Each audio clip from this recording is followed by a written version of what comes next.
کہیں پڑھا تھا یا سنا تھا، تو ڈی سی صاحب اجازت دیں تو میں وہ نظر کر دوں بچوں کی. ہم نے مانا کہ تغافل نہ کرو گے، لیکن میں کورونا مریض بھی رہا ہوں، اس لیے اب وہ میری پرانی والی آواز نہیں ہے، لیکن آپ محبت کے ساتھ ذرا سنیں میرا یہ شعر. میری گھنٹوں کی تقریر آپ کو ان اشعار میں مل جائے گی، اور میرا جمعے کا خطبہ بھی یہی تھا. ہم نے مانا کہ تغافل نہ کرو گے، لیکن ہم نے مانا کہ تغافل نہ کرو گے، لیکن خاک ہو جائیں گے ہم تم کو خبر ہونے تک، خاک ہو جائیں گے ہم تم کو خبر ہونے تک. ہمارا ایک بڑا ملنے جلنے والا آدمی تھا، جب ہم اتر پردیش میں پڑھتے تھے تو وہ نشے کا عادی تھا. تو اس کی بیوی بہت اونچے گھرانے کی تھی، تو جب اس کی بیوی تنگ آ گئی اس کے نشے سے، تو اس نے اپنے شوہر کو یہ شعر سنایا، اور اس کا نتیجہ یہ نکلا کہ بہت اونچی فیملی کا آدمی تھا، آج وہ منو مٹی کے نیچے چلا گیا ہے. ڈی سی صاحب کا اپنا کام ہے، ایس ایس پی صاحب کا اپنا کام ہے، اور ان کو کرنا ہے. سرکار نے اسی لیے ان کو بڑے بڑے عہدوں پر، بڑی بڑی کرسیوں پر بٹھایا ہے. ڈی آئی جی صاحب 2015 میں تھے جب ایس ایس پی، تو منشیات مخالف پروگرام ہوئے. میں نے جمعے کے دن بھی کہا تھا کہ نہ تو ایس ایس پی صاحب، نہ ڈی سی صاحب، نہ کوئی منسٹر صاحب، سب سے پہلی درسگاہ، سب سے پہلا اسکول، سب سے پہلا کالج جو ہے وہ ماں کی گود ہے. آج ہمارا بچہ،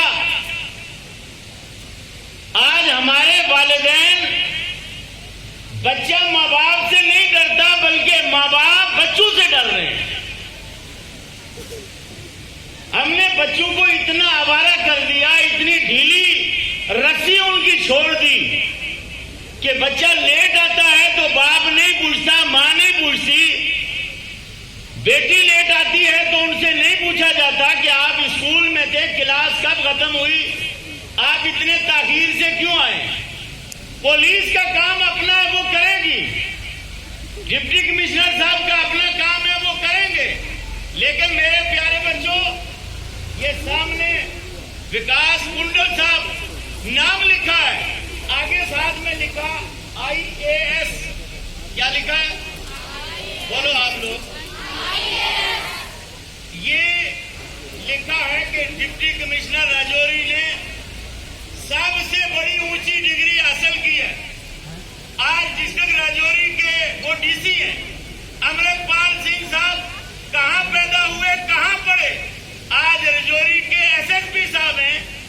اور آپ کی فکر، آپ کی سوچ یہ ہونی چاہیے کہ ہمیں وکاس کنڈل صاحب کی طرح بننا ہے، امرت پال سنگھ صاحب کی طرح IPS بننا ہے، IAS بننا ہے، شاہد اقبال بننا ہے، اسد بننا ہے، ہمیں جناب راجیو کھجوریا بننا ہے، ہمیں DSP مدثر بننا ہے، یا کہ آپ کو منشیات کا فروخت مین بننا ہے.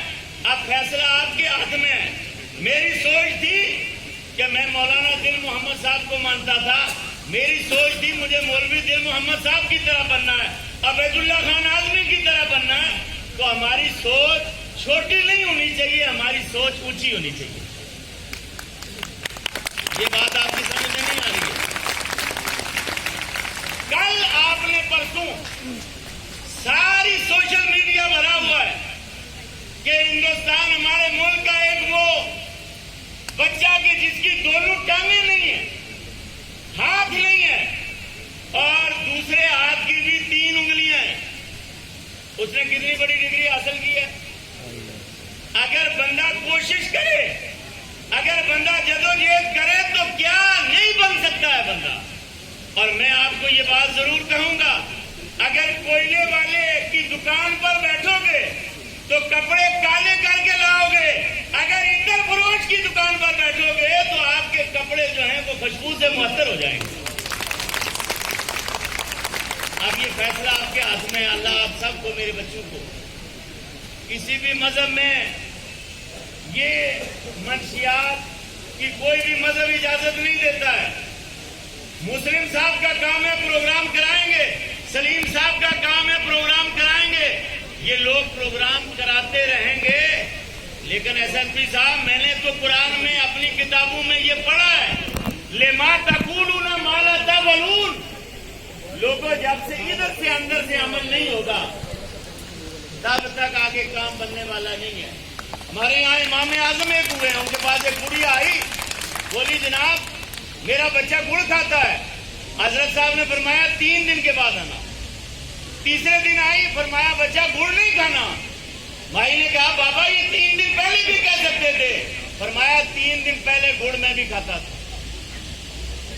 چغلی کرنا حرام ہے، میں نے جمعے کے دن بھی کہا تھا، لیکن میرے بچوں یہ چغلی نہیں۔ اگر آپ کا کوئی دوست، پہلے تو میں اس دوستی کا قائل نہیں ہوں، دوستی کرنی ہے امرت پال سنگھ صاحب جیسے بندے سے کرو، کنڈل صاحب جیسے بندے سے کرو، شاہد اقبال جیسے بندے سے کرو کہ آپ کی دوستی ہو کہ مجھے بھی شاہد اقبال کی طرح بننا ہے، مجھے ریاض اسد کی طرح بننا ہے، تو بڑی اچھی بات ہے۔ اگر دوست ایسا ہو جو سرکٹ کا عادی ہو تو وہ آپ کو بھی سرکٹ کا عادی بنا دے، اس دوستی کا کیا فائدہ ہے؟ تو دوستی کرنی ہے، لیکن دوستی اچھے دوستی جو ہمیں، میں اپنے ایڈیشنل ڈپٹی کمشنر راجوری جو نئے آئے ہیں اور مجھے پتہ چلا جناب کا پونچھ سے تعلق ہے، تعلیم کا یہ ہے کہ میں تو اتنے اشعار مجھے یاد نہیں تھے پنجاب کے فارسی کے جتنے انہوں نے مجھے سنا دیے، اور مولانا روم کی مثنوی جو بڑی کتاب ہے یہ تعلیم ہے نا۔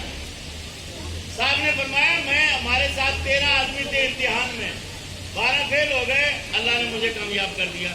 یہ بڑی بات ہے، اللہ آپ لوگوں کو بھی اسی طرح کا بنائے کہ آپ بھی آفیسر بنے، انجینئر بنے، ڈاکٹر بنے، پروفیسر بنے،